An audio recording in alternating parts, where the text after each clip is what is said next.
All right, guys, so for this video, we're going to go ahead and talk about wedging clay. And so anytime you're creating in clay and you need to start over and you ball up your clay like this, you are actually trapping air inside your clay. So it's up to you to knead the clay or wedge the clay. In clay terms, wedging is kneading clay to extract any air that you may have trapped inside. Okay, so anytime you ball up your clay to start over on something, you're going to need to do this. Now here's what I have. So I have my clay that I need to wedge. I do have a placemat down here that I've taped to my workbench, and I have a wire tool. Now, if you're in the classroom, you have access to a wire tool and a placemat. If you're at your house, you may have access to a placemat. Choose one that you can wipe down. You could also use a piece of cardboard probably that you could tape to your table.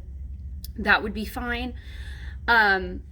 For the wire tool, you could use anything like a piece of wire. You could even use a string or a piece of dental floss, anything like that, just to slice open your clay. And you'll see how I do that a little bit later on. So for wedging purposes, what you can do is you can do it a couple different ways, okay? So you can actually tap this or throw it on the table, kind of in different directions. I like to turn mine into a square. Okay, and then I'm not doing it super hard because I'm on my computer table, which is a little bit awkward. Okay, so kind of back and forth like this. I would actually press it, even harder. The other way of doing it is to actually push on your clay and tip it up. Knead it. Okay, so for this method, I have one hand on the side of my clay. I'm right-handed, so my right hand is going to be on top.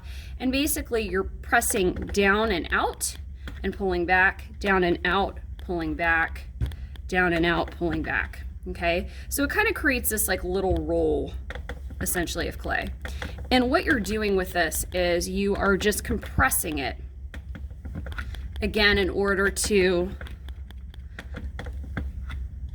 extract any air that's inside. Okay, now you're going to want to do this for about 5 minutes or so. I'm not going to waste our time doing this with this video, but then after about 5 minutes, you can use your wire, or if you're at home, piece of dental floss, string, wire, whatever. Slice through and see if you have any air pockets. Now, what air pockets look like is they can look like pinpricks, okay? Or basically like little gaps within your clay. If you see those, you will have to smush this back together and continue wedging for about another 5 minutes until you don't see it anymore.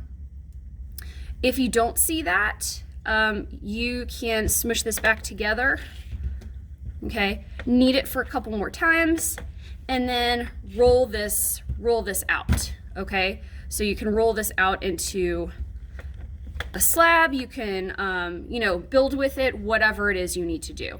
Okay, so if you don't wedge your clay, it's very possible you will have air pockets in there, which, as you guys know, may result in your piece breaking apart in the kiln when we go to fire it. Okay, so please make sure that you do this if you are starting over on something, particularly if you still need to work on your piece.